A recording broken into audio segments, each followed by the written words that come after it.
No, it's not a discount, Steve Rogers. I'm your host Conan, and welcome to Barbarian Builds. So addressing the elephant in the room, I'd like to apologise for my hair. Here in England, we're very much still in lockdown. Hairdressers are closed, so I let my mum do my hair. We live and learn, people. We live and learn. Second little note, tea, British, what can I say? But now on to the reason why most of you are here, or at least I think most of you are here, is to talk about this thing. This is my, what I like to call VII strike. It is a modified Nerf Infinus, and for me it is the ultimate HvZ battle rifle. Let me show you its features. So, a little bit of backstory for the project. Back in January I was watching a lot of Captain Xavier's YouTube channel. Please go check out Captain Xavier. Chino Dorino is an incredible gentleman who does some incredible content for our hobby.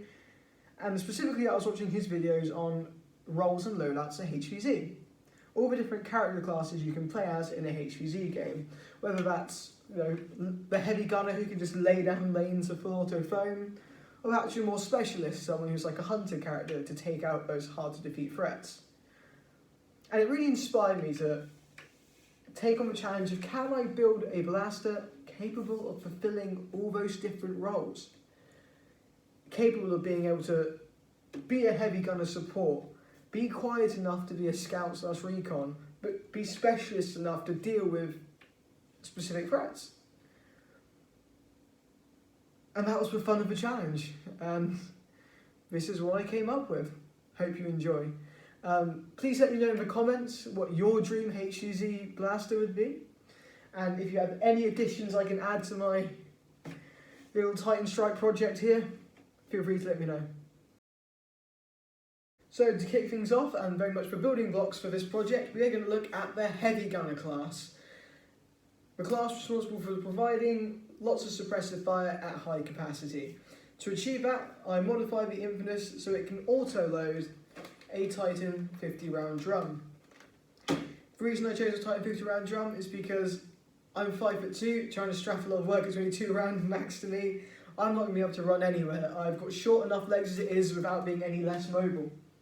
So we have an Infinus that is able to auto-load a 50 round drum, and I achieved that by rewiring it to run on 6 volts nickel metal hydrate rechargeable batteries.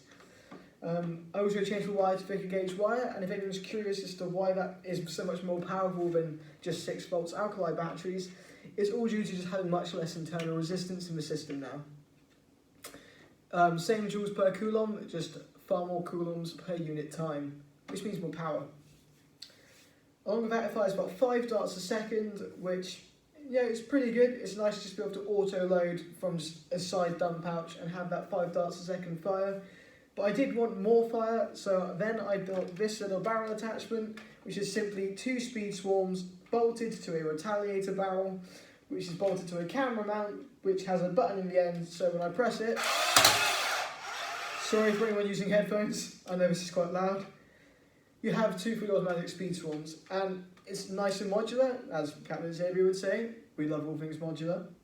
And as well, there is a laser pointer added to it.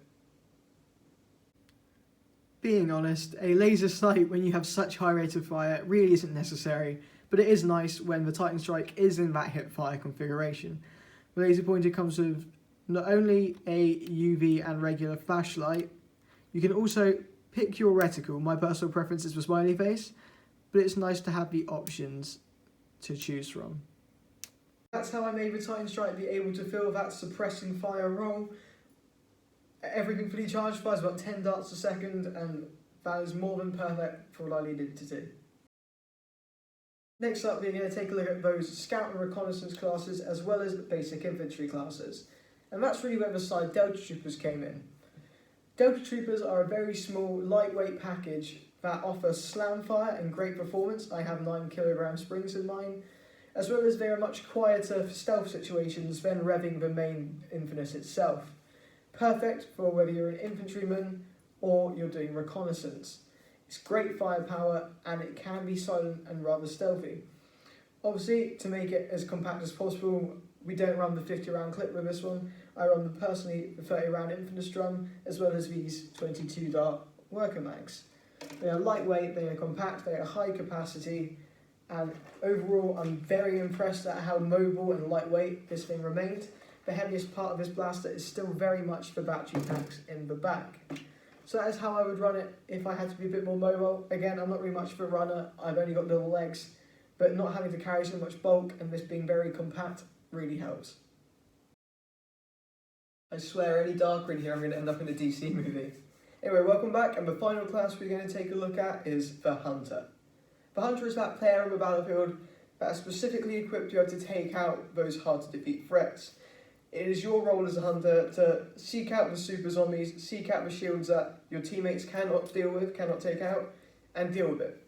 And that often involves firing heavier types of ammunition, whether it's throwing socks, firing mega darts, or launching demolition missiles. And I wanted my Titan Strike to be able to do it all. So I built myself a number of different barrel attachments that allowed me to do so. The first one I made was this underslung dual strike. This is my favourite one. It has a Delta Trooper barrel which has been bolted and epoxy glued with a dual strike underneath, and it has a Spectre barrel on the front. That's purely just for aesthetics, and because of the large diameter of the Spectre barrel, it doesn't negatively impact your performance. The dual strike, I plugged all the little air holes within the dual strike, and I added a K26 ring in there. It is beefy, it is beautiful, and I left the ability to switch between Elite and Mega in, just because I felt it was really nice to actually have that option. Leave it in Mega for that specific dealing with super zombie threats, but also you can switch down to Elite and then you have 3 shots Elite. I decided not to shotgun it, and that's because my next attachment I got was an Out of Darts Little Rocket Proud Papa. Please go and check out Out of Darts' YouTube channel, his shop at outofdarts.com.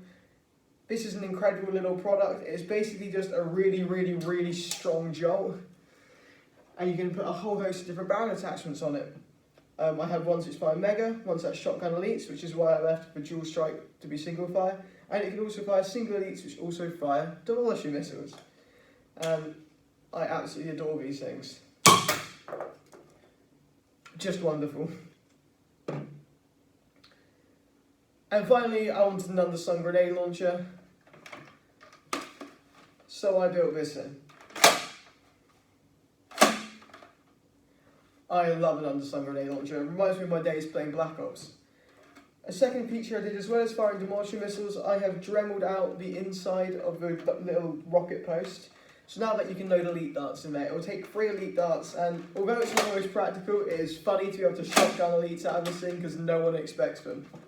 You can probably fit at least 6 short darts in there as well, so that is you have a little funny shotgun effect. But I wanted still more modularity. My wonderful girlfriend bought me a twin slice, so I did a little bit of detailing work. Again, you'll soon realise that I'm very poor at drawing and any paintwork. I was a straight A student, but God did I suck at art. And these are fun because not only do you get the cool little foam discs, you can load these with socks if you know, because these things are hard to replace. That was merely just because I thought it looked really cool, and again, that's one of the most important things about this hobby, is it's just going to be fun, it's got to be look cool. And then lastly, a Tri-Strike Mega Barrel, just because it's very low profile and it's very simple to use. Just simple little pump. I did open this up and I did increase the springs in the air restrictors because mine was a little bit dodgy, but that's probably just from use and being worn out. You don't really want to leave darts in if you've got this air restrictor system, just because it does compress and wear out those springs. But that is my little collection of attachments. I definitely love the Proud Papa, I cannot recommend them enough. I love my dual strike. That thing is simultaneously a hunter and a sharpshooter. This thing will fire single elites. It must be over 115 FPS. The Infinus fires 115 FPS, and this will outdo the Infinus. Ironic that the heavy gun look kind of came in as the sniper rifle attachment.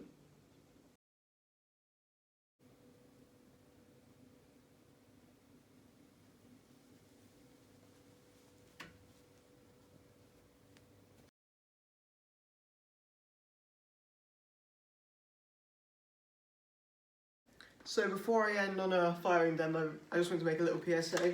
That's that this is the best HvZ battle rifle for me. But I'm not by any means saying it's the best for everyone. it is not the definitive best. The most important thing in this hobby is that everyone just has fun, you have a smile on your face, it's creativity, it's a laugh with firing foam at each other. So as long as you have a smile on your face and you're not stopping anyone else having a smile on their face, then that is truly the best thing about this hobby. So let me know in the comments what your dream HvZ blast would be. What would you add to this? What changes would you have made? What colour should I paint it if I decide to paint it in future? But most importantly, thank you for watching, everybody.